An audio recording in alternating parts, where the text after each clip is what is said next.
Rusia sufrió el mayor ataque ucraniano contra la capital rusa desde el comienzo de la guerra. El Ministerio Ruso de Defensa indicó que derribó 34 drones ucranianos dirigidos a la región de Moscú y otros 36 fueron abatidos en 2 regiones limítrofes. Según Zelensky, Rusia atacó en los últimos 7 días con más de 1.400 sistemas de ataque aéreo entre bombas guiadas, drones y misiles.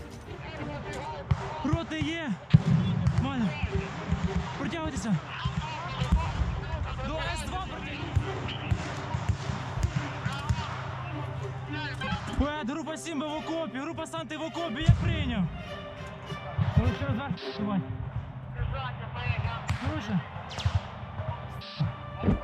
Давай, Санта, блядь. Amigos, quiero mostrarles esta nota porque realmente que sí nos lleva a una reflexión muy profunda. La fría sangre de Putin, el frío cálculo de Putin ha dejado a la OTAN en shock. El frío cálculo de Putin, Oreshnik, resultó ser mucho más terrible que los ataques MS. Y esto, amigos, ya está marcando un cambio enorme en todo el tablero geopolítico. Este Oreshnik, ya lo decíamos hace unos días, pues es ese famoso misil hipersónico ruso, hipersónico, que no es solamente una tecnología avanzada, sino que es ya un cambio de juego total oficialmente. Estamos, y esto ya podemos decir que es un hecho, frente a un momento que honestamente se siente como un déjà vu de la Segunda Guerra Mundial, cuando Estados Unidos en aquel momento detonó la primera bomba atómica, ¿se acuerdan? En Hiroshima y Nagasaki, y en aquel entonces pues el mundo se quedó paralizado. Nadie tenía después de ese escenario de posguerra cómo responder, y la balanza de poder global pues cambió de ahí para siempre. Ahora, el Oreshnik está haciendo algo muy similar, nada más que pues de una forma más silenciosa, pero no menos letal. Miren, es rápido, es preciso, y lo más preocupante para la OTAN es que es una demostración de que las defensas actuales de la OTAN no están a la altura. Imagínense esto, mientras Ucrania recibía los ataques MS, que ya eran considerados por cierto chatarra, obsoletos incluso antes de que fueran enviados, Rusia estaba desarrollando en secreto una arma completamente nueva, algo que la OTAN no sabía que podía existir siquiera. Estos ataques MS que pues tiene componentes químicos, por cierto, ahora ya sabemos más, tenía componentes químicos caducados. Estados Unidos le vendió, porque no son regalados, fueron vendidos, le vendió a Ucrania ataques MS caducos que no servían, con sistemas electrónicos inestables, le mandó la basura. Y pues hoy sabemos que eran herramientas que pues más bien parecen una reliquia. De hecho, de los 50 ataques MS, fíjense, que Washington le manda a Ucrania, muchos de ellos ni siquiera despegan, no arrancan, ni en bajada. Y aquí es donde entra precisamente el Oreshnik, porque es un misil que no solamente funciona a la perfección, sino que vuela a una velocidad de Mach 10. Amigos, Mach 10 es casi 3 kilómetros por segundo. Entonces, es una humillación técnica, pero también es una humillación estratégica que está dejando a la OTAN sin palabras. Y si hacemos memoria, pues la bomba atómica fue diseñada pues para poner fin a una guerra. Estados Unidos no la creó por simple curiosidad científica, la construyó para ganar, para tener una superioridad militar, pero ese triunfo vino con un costo muy grande, un mundo que vivió bajo la amenaza de un holocausto nuclear por parte de Estados Unidos durante décadas, porque el único país que ha tenido las agallas o los pocos escrúpulos para usar algo tan detestable como una bomba atómica contra la humanidad fue Estados Unidos. Y entonces lo que el mundo decía es, si ya lo hizo en Hiroshima y Nagasaki, pues si me le pongo al brinco, el siguiente soy yo. Con eso llegó cierta paz, pero también cierta supremacía militar. Y fíjense, ahora el Oreshnik, pues aunque no es esta primera versión que se lanzó a Ucrania, no era nuclear, pero sí que tiene la capacidad nuclear. Es decir, lo que Rusia lanzó a Ucrania fue la versión no nuclearizada, pero están equipados para cargar ojivas nucleares. Y con eso ya se está redefiniendo pues cómo se libran las guerras modernas, porque ya no se trata solamente de quién tiene más soldados o quién tiene más tanques, se trata de quién puede golpear más rápido, de quién puede golpear con más precisión y sin que el enemigo pueda reaccionar. ¿Y por qué decimos que el Oreshnik es peor? Pues porque es un arma que no se puede detener, no se puede parar. Ni el sistema de misiles de Ucrania, ni el domo de hierro de Israel juntos, ni los sistemas de defensa de la OTAN al mismo tiempo podrían parar algo así. Imagínense, si un misil nuclear dejara una destrucción masiva a su paso, si el Oreshnik fuera cargado con ojivas nucleares, pues sería el fin. No necesitas ni siquiera aniquilar una ciudad entera si puedes dejar fuera de combate una base militar. Y una cuestión de segundos. Y eso es exactamente lo que hizo Rusia en Dnipropetrovsk. Y el miedo que genera este misil, pues no es solamente por lo que puede hacer, es también por lo que representa, porque manda un mensaje muy fuerte para la OTAN. De hecho, pues lo que estamos viendo es un recordatorio de que Rusia no solamente está al día tecnológicamente, sino que está muy, pero muy adelantada de la OTAN. Tiene una supremacía militar en estos momentos que no se le compara en absoluto a la OTAN, que parece haber quedado en la era de piedra. No pueden desarrollar la tecnología hipersónica básica Mach 5 y ahora Rusia sale con esto a Mach 10. Entonces, mientras la OTAN sigue viendo cómo enviar más armas caducas a Ucrania, cómo financiar, dicen, la modernización de sus sistemas, pues Moscú ya está usando tecnología que nadie más tiene ni sabe cómo funciona. Sabemos que existe, pero no cómo se hace. Y este misil, pues hoy sabemos, por cierto, que no apareció de la noche a la mañana. Ahí lo tenía Rusia guardadito. Fue un proyecto muy planeado, altamente secreto, y pues es una jugada muy fría, muy calculada para cambiar las reglas del juego en el conflicto actual. ¿Y saben ustedes qué es lo peor? Que esta no es la única sorpresa que tiene Rusia. Ya ha salido a confirmar el Ministerio de Defensa rusa y Dmitry Peskov muy en concreto a decir también que están desarrollando muchas nuevas armas secretas, que no es esa la única que tienen otros.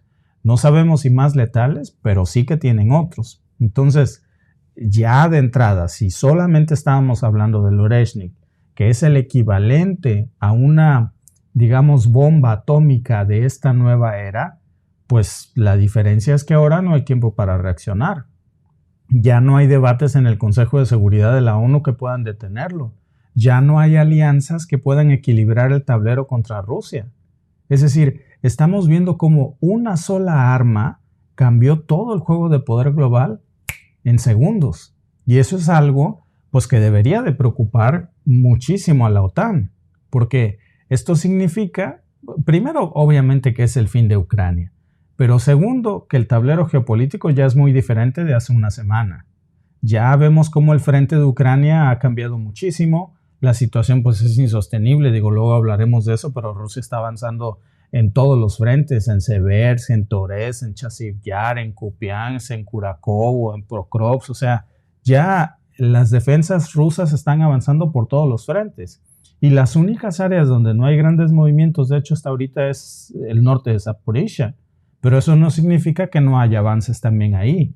Y en estos ataques que vimos combinados del 20 y 21 de noviembre, en donde Rusia golpeó infraestructura militar clave ucraniana, incluyendo ese aeródromo de Starokonstantinov y también de las bases de la región de Sumy, pues es una de las muestras que vemos de cómo está cambiando todo el equilibrio de poder. No por el ataque a las bases ucranianas, es por el mensaje que manda, porque lo más grave es que no son ataques improvisados, lo más grave para la OTAN. Lo más grave es que Rusia está utilizando una estrategia muy calculada, fríamente calculada, para desestabilizar a la OTAN en todos los niveles. Y lo ha superado militarmente, lo ha superado económicamente, porque ya vimos cómo la economía rusa ha crecido más que todas las economías del G7, dicho por propias fuentes occidentales. Y bueno, pues ahora estamos viendo este cambio en el equilibrio de poder. ¿Cómo va a responder la OTAN a esto? Porque hasta ahora no hemos visto una respuesta oficial. No tienen qué decir, no saben qué decir. Y eso sin dudar, porque miren, ya con todo el impacto de lo que vimos, casi nadie habla de esto, pero yo creo que también hay que sacarlo a la luz. ¿Por qué los ataques MS que lanzó Ucrania fallaron? Bueno, Rusia los interceptó. Y claro, el mérito que se toma Rusia de decir intercepté todos los ataques MS. Pero ya tanto fuentes ucranianas como fuentes rusas y occidentales están coincidiendo en que esos misiles, los ataques MS que Estados Unidos le vendió a Ucrania, no son nuevos. Son ataques MS de los años 80. Ya eran considerados viejos incluso en el 2015. Estaban caducos. Entonces, tenían problemas de combustible, tenían fallos electrónicos, muchos de ellos simplemente no servían. Ese lote de 50 ataques MS que le enviaron de Estados Unidos a Ucrania era un lote caduco que servía pues para el kilo, para el deshuesadero. No estaban operativos. Nadie sabe con certeza cómo es que se los llevaron a Ucrania y a qué precio, pero les vendieron chatarra. Y Estados Unidos pues decide enviar estos misiles en lugar de algo más moderno. Y queda en ridículo, porque la respuesta pues de contraparte es este nuevo sistema, el Oreshnik, frente a un ataque MS que no estaba en las mejores condiciones. Digo, aunque hubiera estado en las mejores condiciones, el ataque MS no es un arma hipersónica. Pero digo, se esperaba que por lo menos funcionara bien. Nadie sabe a ciencia cierta por qué hicieron esto, pero lo que ya sabemos son más detalles acerca de que era un lote pues caduco. Y Estados Unidos o la administración de Biden, en lugar de mandar algo moderno y funcional, manda esto. Manda estos sistemas y ahora pues estamos viendo cómo pues lo que ha pasado aquí es que se ha desdibujado el equilibrio de poder, sobre todo por el impacto de los Oreshnik en la OTAN, porque la OTAN está hoy humillada, esa es la realidad. Está en un dilema en el que, ¿qué van a hacer? Si Rusia puede usar el Oreshnik con esta eficiencia, ¿qué significa esto para la seguridad de sus propios países? Con un misil hipersónico que puede golpear cualquier ciudad europea de un país miembro de la OTAN en cuestión de segundos. ¿Cómo pueden defenderse de un arma así? No pueden. No hay nada en este mundo que exista que pueda detener una amenaza así. Es un misil que no solamente puso en jaque a Ucrania, es un misil que también está enviando un mensaje muy, muy clarito a Estados Unidos, pero también a Europa.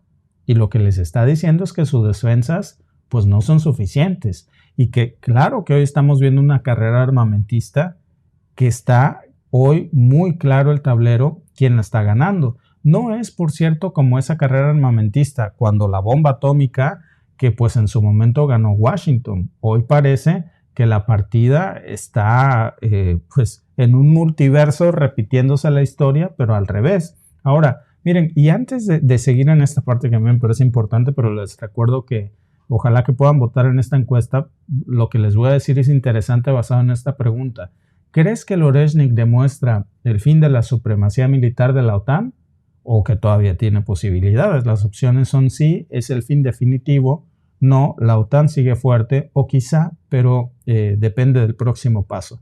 Bueno, pues ya con todo esto estamos viendo evidentemente que sí había una carrera armamentista y esta carrera armamentista en esta nueva versión la pierde la OTAN.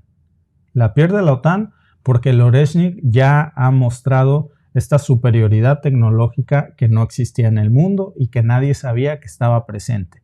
Y ahora, pues la pregunta es ¿qué sigue? Porque miren, el invierno está a la vuelta de la esquina en Ucrania y en estos países sabemos que la llegada del invierno es cruda y con eso ya estamos hablando de un colapso total en Ucrania.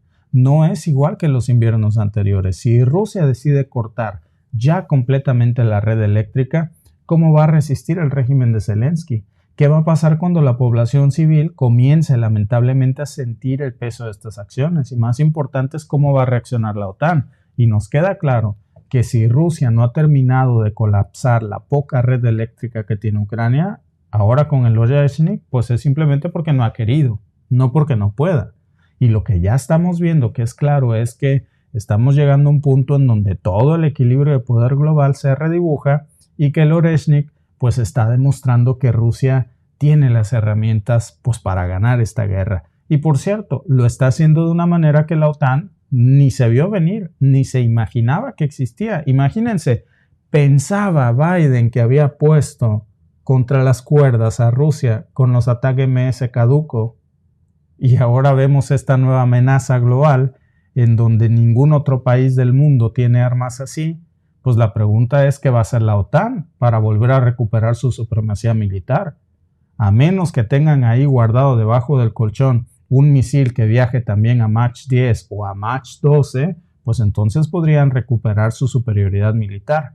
Pero por lo pronto, pues no se ve cómo. Pero lo que sí está claro es que Oreshnik está cambiando todas las reglas del juego, que Occidente no estaba preparado para esto, pero que también, como dice la nota, esto no se inventó de hoy.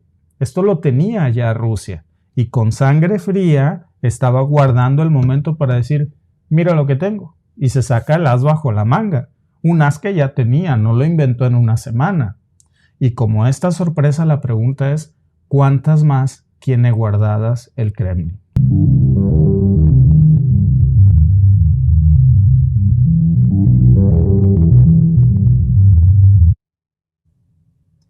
Amigos, lo que está pasando en Israel en estos momentos es impactante. Las explosiones comenzaron esta madrugada en Tel Aviv y también en el norte de Israel. Miren, déjenme mostrarles un mapa de cómo sonaron las alertas por todos lados. Por todos lados. Y otra vez, el Iron Dome, el famoso domo de hierro, no pudo detener ninguno de estos ataques.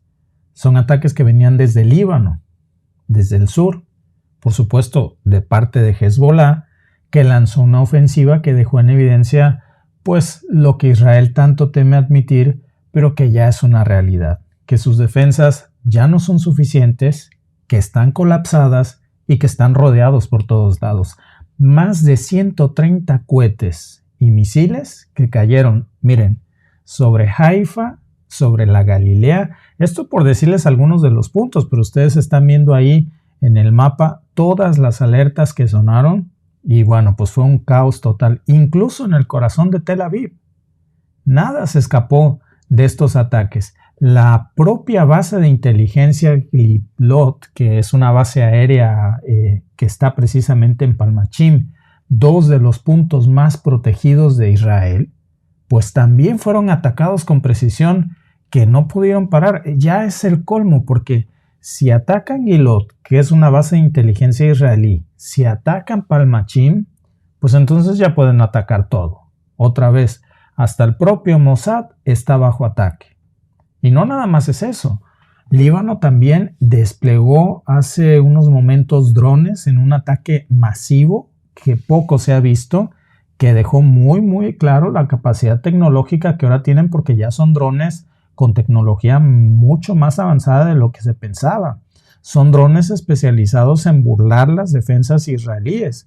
Ahora, ya podríamos decir con esto que estamos viendo el colapso de la superioridad militar de Israel, y eso, amigos, implicaría pues un nuevo nivel de ataques coordinados en donde Israel estaría en estos momentos ya en jaque mate. Ahora, miren, vamos a poner esto en perspectiva porque tal vez nos pueda parecer exagerado decir que Israel está en jaque mate, pero es que en las últimas semanas pues hemos visto cómo Israel, por un lado, sí que intensifica sus bombardeos sobre Líbano, sobre la población civil sobre todo, masacrando edificios residenciales, obviamente con familias ahí enteras, por ejemplo, el que hubo en el barrio de Basta, en donde oficialmente se lograron rescatar 20 cuerpos de civiles, pero están bajo los escombros enterrados una cantidad desconocida de familias que ahí siguen, enterradas, por supuesto muertos. Es impresionante porque entre las víctimas, pues ya estamos hablando de niñas, otra vez niños, mujeres, familias. Fue un ataque deliberado a la población civil que cruzó una línea roja. Ahora, ¿por qué les comento esto? Dice Israel que ese ataque, que fue una masacre de civiles en un edificio familiar, pues era porque ahí entre todas esas víctimas estaba una persona que se llamaba Mohamed Afif, que dicen que era el jefe de las relaciones mediáticas de Hezbollah. pero barrieron con todas las familias que estaban en el edificio y en la cuadra.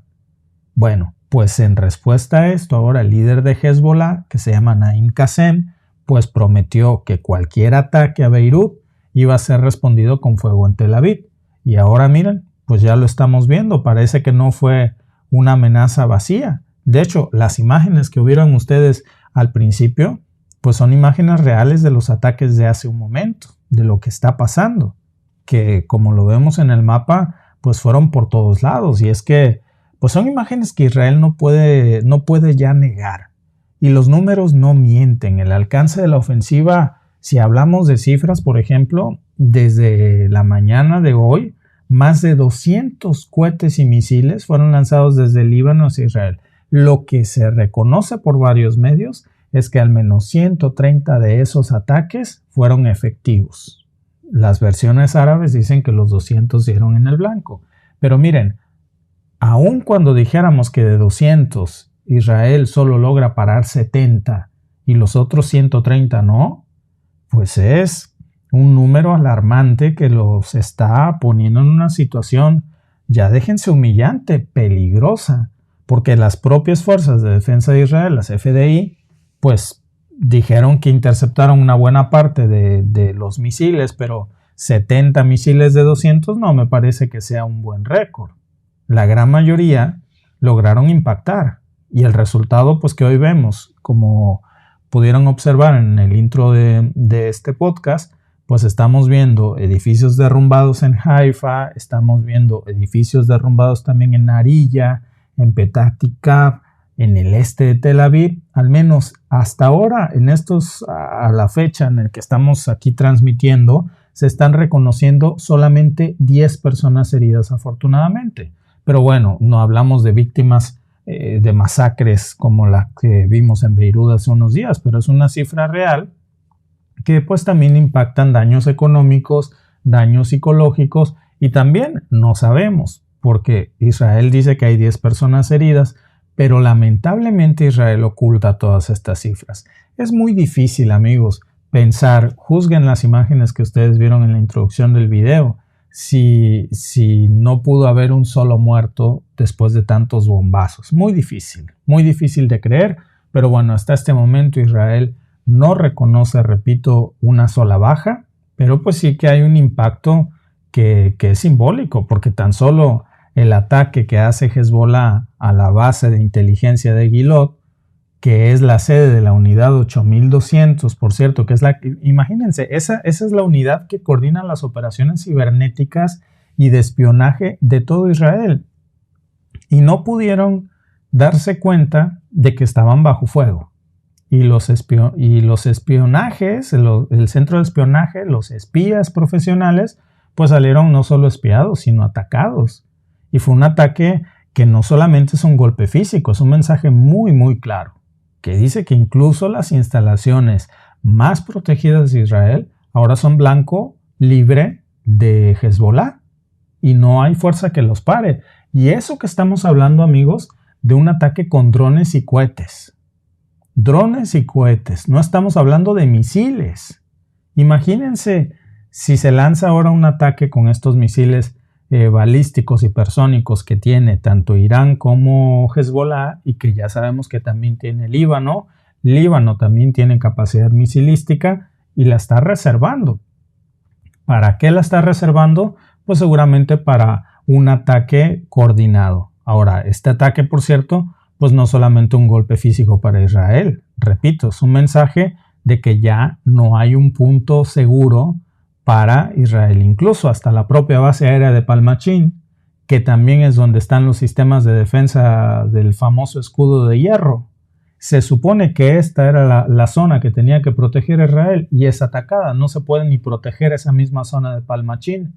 Ahí están estos sistemas de defensa, los Arrow, están los misiles balísticos, están los famosos THAAD que Estados Unidos acaba de desplegar.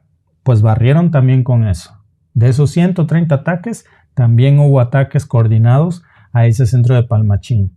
Entonces, pues son ataques que están fríamente calculados para dar en blancos sumamente dolorosos del territorio israelí. Ahora, y hablando de Palmachín, ¿no? Porque ¿cómo es posible que el famoso domo de hierro que tendría que proteger a Israel, pues necesite ahora un domo de hierro para proteger al domo de hierro? ¿Por qué falló otra vez el Iron Dome? Porque este ataque de Palmachín pues nos está mostrando una grieta terrible. Porque dicen que es un sistema efectivo, pues sí, pero con amenazas aisladas. Nunca estuvo diseñado para enfrentar un ataque coordinado que incluya drones, cohetes, misiles de precisión y luego para variar por todos los frentes. Y ahora pues Líbano ha aprendido esto y ya lo sabe explotar muy bien. Para ellos ya esto del domo de hierro no es más que un chiste del pasado. Es un mito que ya se cayó. Y luego pues vemos este desgaste por múltiples frentes porque claro, los están atacando desde Gaza, desde Cisjordania, desde Siria, ahora por supuesto desde Líbano. ¿Por qué? Porque el mismo Israel hace su incursión terrestre al Líbano y bueno, ahí está la respuesta. El mismo Estados Unidos le había dicho que no cruzara esa línea. Bueno, la cruzó. Ahí está. Ahí está. Y aquí entra entonces la gran pregunta porque si el sistema de defensa que se supone que era el más avanzado de Israel pues está siendo sobrepasado, pues entonces ¿quién los va a proteger? ¿Quién podrá salvarlos? Diría el Chapulín Colorado. Porque hay que ser claros, este no es un ataque aislado. Líbano ya está mostrando apenas una cantidad minúscula de su arsenal, pero esto es nada. Acuérdense que lo hemos platicado mucho en este podcast, que según varios informes de inteligencia, tienen más de 150,000 cohetes listos para ser usados. Muchos de esos cohetes tienen capacidad de largo alcance y tienen una precisión mejorada, pero ahora ya sabemos que no nada más son cohetes. Ahora sabemos que también tienen capacidad misilística. Esos cohetes ya los dejaron pues para divertirse los fines de semana. Y Líbano pues obviamente no está solo. Aquí hay la mano que mece la cuna y vamos a empezar por Irán, pero antes de contárselas, por cierto, es parte de nuestras encuestas. Mientras les comento lo que parece estar detrás, ustedes denos su opinión. ¿Quién creen ustedes que esté detrás de los ataques de Hezbollah a Israel? ¿Irán, Rusia y sus aliados? ¿Solo Hezbollah o solo Irán? Porque por supuesto, aquí el papel de Irán es clave. Porque Hezbollah no está actuando de forma independiente. Cada cohete lanzado tiene una estrategia muy calculada, tiene coordenadas, saben cuáles son los puntos neurálgicos de la seguridad israelí, tienen inteligencia militar de grado satelital y no hay nada oculto para ellos ya, ni nada que no está a su alcance. Irán está pues enfrentando su propia guerra con Israel, pero es una guerra proxy y está utilizando a Hezbollah pues como un brazo extendido para debilitar a su enemigo después de que fuera el mismo Israel quien lo atacara primero en el consulado sirio, después en su propio territorio en más de 2 ocasiones. Y bueno, pues luego esta ofensiva pues pasa precisamente en un contexto, y yo creo que esto también es algo a lo que hay que ponerle cuidado, en donde vemos por supuesto a Rusia, que Rusia también aparece aquí porque fortalece sus relaciones con Irán, tienen una alianza militar porque amor con amor se paga. Irán salió, pues si no al rescate, por lo menos al apoyo de Rusia cuando estaban llenos de sanciones por Occidente. Y cuando Occidente tenía aquel sueño, ahora sabemos que es guajiro, de cerrar la industria militar rusa y que se quedaran sin municiones. Y entonces Rusia encuentra un bastión infinito de mano de obra y de municiones en Corea del Norte y en Irán, que resultaron ser 2 de sus más grandes aliados, pero ahora Irán también tiene problemas. Y pues obviamente le toca la puerta a Putin y le dice, oye, ahora hoy por ti, mañana por mí. Y luego pues vemos cómo esta ofensiva pasa precisamente en ese contexto en donde hoy las relaciones entre Rusia e Irán pues son más fuertes que nunca. Y este lanzamiento del que les hablábamos, por cierto, hace unas semanas, de que Rusia puso en órbita 2 satélites iraníes desde suelo ruso, se hace el lanzamiento, pues eso es parte de esta ecuación, porque ahora Irán tiene inteligencia militar de grado satelital tiene coordenadas, sabe dónde están los puntos que más le duelen a Israel y seguro le está dando a Hezbollah inteligencia en tiempo real para todos esos ataques. Y todo esto, pues hoy está poniendo a Israel en una posición muy, pero muy complicada, porque no solamente enfrenta una amenaza directa desde el Líbano, sino que también pues está viendo ya cómo Irán y Rusia pues están alineando para socavar su posición en toda la región. Y no solamente es en teoría, no hablamos en una cuestión de el equilibrio de poder ha cambiado porque la geopolítica, no. Ya lo que estamos diciendo es que lo que vimos hoy, con estos ataques que hoy ya se están confirmando, incluso por los propios sistemas de alerta israelí, sobre todo de todos esos puntitos rojos, si nos concentramos en el ataque de Gilot, en el ataque de Palmachín, pues vemos que tienen un nivel de inteligencia que difícilmente podría Líbano obtener sin ayuda externa. Aquí hay una mano que mece la cuna, por supuesto.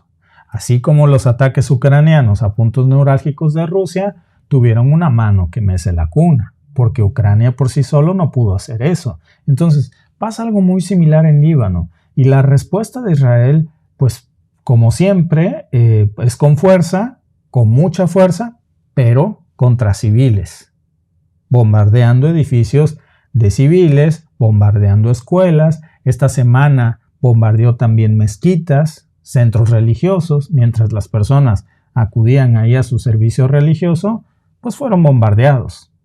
En el sur del Líbano, hablábamos también esta semana, la misma ONU condenaba esos ataques de nuevo. Bueno, sucede en una semana en donde precisamente la propia Corte Penal Internacional gira órdenes de aprehensión contra Netanyahu y contra Galán, pues precisamente por este tipo de actos, por bombardear lo mismo, sean refugios, escuelas, a las fuerzas de paz de la ONU, mezquitas, iglesias, hospitales. Es decir, están totalmente fuera de control.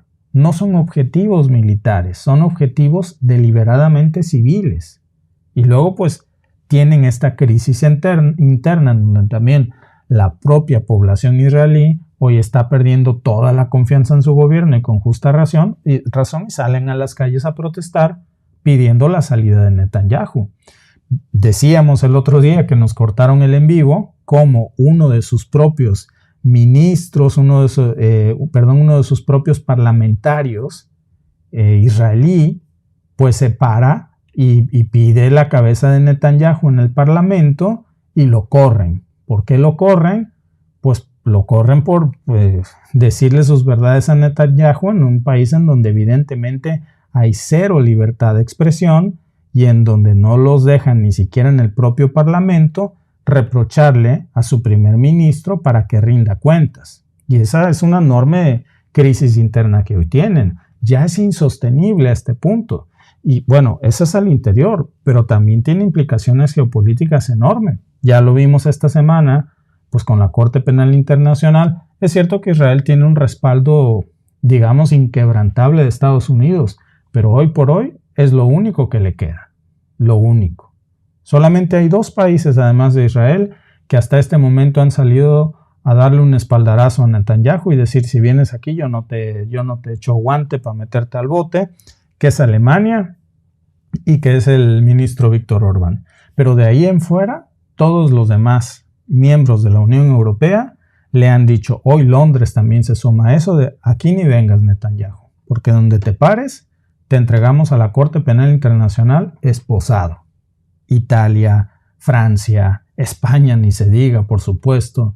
Y ahora pues lo único que lo sostiene es la reacción de Estados Unidos, que Washington, por cierto, también ya tiene un portaaviones que aún le queda ahí porque ya retiró a otro. Esta semana precisamente retiró a Estados Unidos oficialmente al USS Abraham Lincoln después de que lo bombardearan los yemeníes y esto pues hace más difícil la situación para apoyar a Israel. Y lo que viene después de eso pues es un panorama bastante negro para Israel, bastante oscuro, porque Hezbollah ahora está lanzando estos ataques, tiene capacidad misilística, sabe a dónde atacar, no hay defensas aéreas ya efectivas de Israel y por otro lado, lo peor es que pues no nada más es Líbano, Ya estamos viendo a Gaza, a Cisjordania, a Siria, a Irak, por supuesto a Irán, todos los frentes abiertos, a Yemen, y en los próximos días pues vamos a ver en qué termina este conflicto, pero si algo está claro es que Israel ya no puede confiar en su superioridad militar porque esa ya no existe. Simplemente esa, amigos, es cosa del pasado. Y ya con esto nos queda más que claro. Pues vamos a seguir analizando esto en nuestro próximo podcast, así que nos vemos en el siguiente.